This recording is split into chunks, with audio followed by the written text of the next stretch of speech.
Cuando era niño, no era cool ser Latino, which means when I was a kid, it wasn't cool to be a Latino. That's something I heard from a comedian. I cannot remember his name. I only see him every now and then on Instagram. If you recognize it, please let me know. But it's a story about someone who did not teach their child Spanish.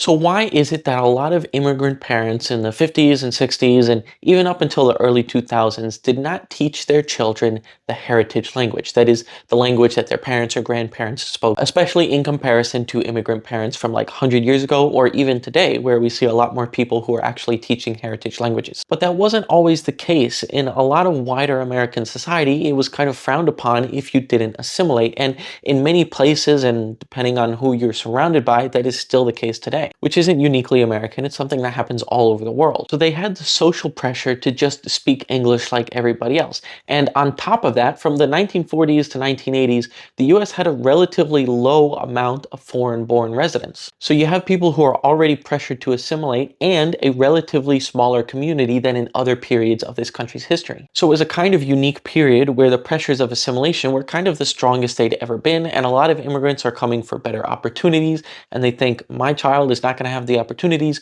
with my original language, so they need to speak the majority language here. Perhaps parents were also worried that their children might get left behind in school because they don't speak English as well as their monolingual classmates, which is a real thing that happens to bilingual students, which doesn't mean the child is dumber, but to super simplify it, it's kind of like their knowledge is just spread out across multiple languages, but the school is designed for monolinguals. So they might be brilliant, but they're still getting low grades, they're suffering, they might be facing bullying because of it, self-esteem issues for not getting as good grades, and they might believe that they're not as smart as their monolingual classmates, even though that's not necessarily the case. So basically, it was just a time period where you had all these things that were coming together that made a lot of people think the best thing I can do for my child is only speak English to them. That's what people did, and I think it's a good thing that that's now changing. There are so many benefits to being raised bilingual, and in a modern globalized world, speaking multiple languages provides so many opportunities that just a generation or two ago, people were afraid they would miss out on if they didn't speak English enough. The benefits of growing up with multiple languages far outweigh any problems, and a lot of people are starting to realize that. Personally, my mother's first language is Spanish, but she didn't grow up speaking it with me, so I had to learn the hard way. And now I can speak it and communicate with my Puerto Rican family, but none of my siblings can. It is the story of so many people, especially in this country. What's your story?